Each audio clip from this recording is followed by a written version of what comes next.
नमस्कार। आज हम कक्षा 7 का शाम एक किसान पाठ पढ़ेंगे, जिसके लेखक हैं सर्वेश्वर दयाल सक्सेना। अब हम कविता का सार आपको बताएंगे।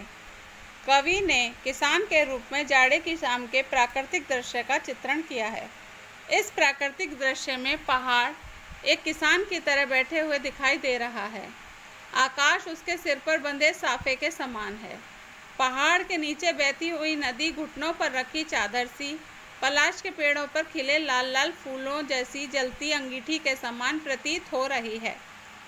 पूर्व दिशा में क्षितिज पर घना अंधकार ऐसा प्रतीत हो रहा है कि जैसे भेड़ों का झुंड पश्चिम दिशा में जा रहा हो। पश्चिम दिशा में डूबता हुआ सूरज चिलम पर सुलगती आंख की भांति दिख रहा है। यह पूरा दृश्य शांत है। अचानक मोर बोल उठता है, मानो किसी ने आवाज़ लगाई, सुनते हो। इसके बाद यह दृश्य घटना में बदल जाता है। चिलम उलट जाती है, आग बुझ जाती है, धुआं उठने लगता है, सूरज डूब जाता है, शाम ढल जाती है और रात का अंधेरा छा जाता है। ये है आपकी कविता का सार। शाम एक किसान, जिसके लेखक मैंने आपको बताया कि सर्वेश्वर दयाल सक्सेना जी हैं। सर्वेश्वर दयाल सक्सेना जी का जन्म 15 सितंबर 1927 को उत्तर प्रदेश के जिला बस्ती में हुआ था। इनकी प्रमुख कृतियाँ काठ की घंटियाँ, बांस का पुल, गर्म हवाएं, एक सुनी नाव, कुआनो नदी, बहुत सारे इन्होंने ऐसे लेख लिखे हैं और इन्हें साहित्य अकादमी पुरस्कार से भी सम्मानित किया जा चुका है। अब हम कविता को पढ़ेंगे। आकाश का साफा बांधकर सूरज की चिलम खींचता बैठा है पहाड़, घुटनों पर पड़ी है नदी चादर सी, पास ही दहक रही है पलाश के जंगल की अंगीठी, अंधकार दूर पूर्व में सिमटा बैठा है भेड़ों के गले सा। अब इस कविता का व्याख्या हम करेंगे। सबसे पहले प्रसंग लिखेंगे। शाम एक किसान कविता के कवि सर्वेश्वर दयाल सक्सेना जी हैं। इसमें कवि ने किसान के रूप में जाड़े की शाम के प्राकृतिक दृश्य का चित्रण किया है। अब इसका भावार्थ ध्यान से सुनेंगे सभी बच्चे। इस प्राकृतिक दृश्य में पहाड़ पर बैठे हुए एक किसान, जो पहाड़ है इसमें वो देखने में कैसा लग रहा है कि एक किसान जो है वो अपने घुटने पर सर रखकर बैठा हुआ है। इस प्राकृतिक दृश्य में पहाड़ पर बैठे हुए एक किसान की तरह दिखाई दे रहा है। आकाश उसके सिर पर बंधे साफे के समान है। यानी पहाड़ का रूप किस में बताया है? किसान के रूप में दिखाई दे रहा है पहाड़। और आकाश उसके सर पर ऐसा लग रहा है कि किसी ने उसके सर पे पगड़ी बांधी हो। पहाड़ के नीचे बैठी हुई नदियाँ घुटनों पर रखी चादर सी प्रतीत हो रही हैं।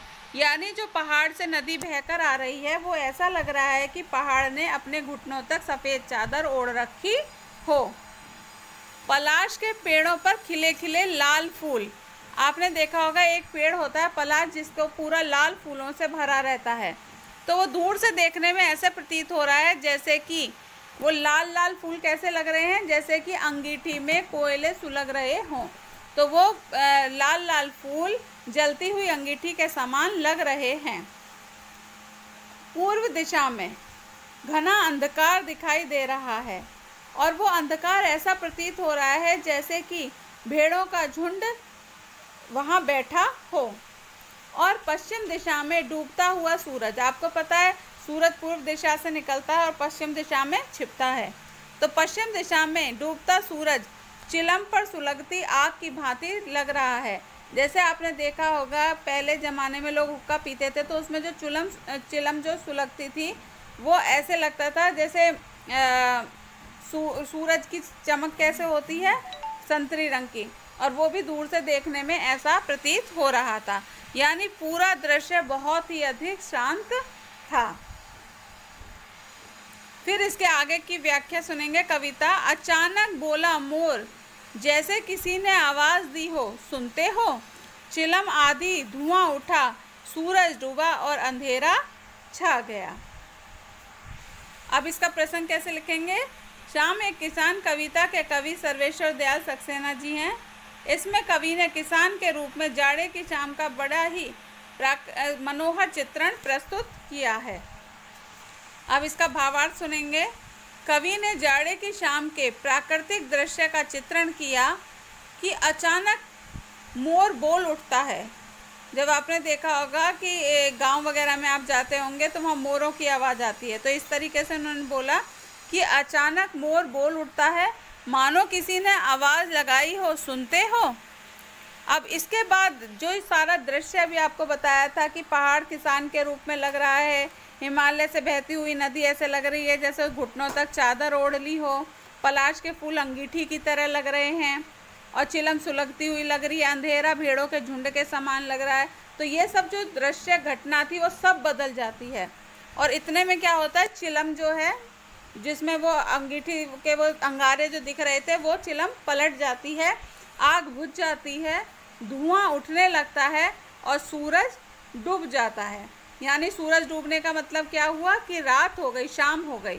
तो उन्होंने बोला है कि जो सारा दृश्य था वो बिल्कुल बदल गया, चिलम उलट जाती है, आग बुझ जाती है, धुआं उठने लगता है, सूरज डूब जाता है, शाम ढल जाती है और रात का अंधेरा छा जाता है। यानी सब कुछ जो शांत था वो सब परिवर्तित हो गया और दिन जो है वो रात में बदल गया। इसी के साथ शाम एक किसान पाठ समाप्त होता है। आशा करती हूँ आपको कविता का भावार्थ समझ में आ गया होगा। सब लोग इसे अच्छी तरह से समझेंगे। धन्यवाद।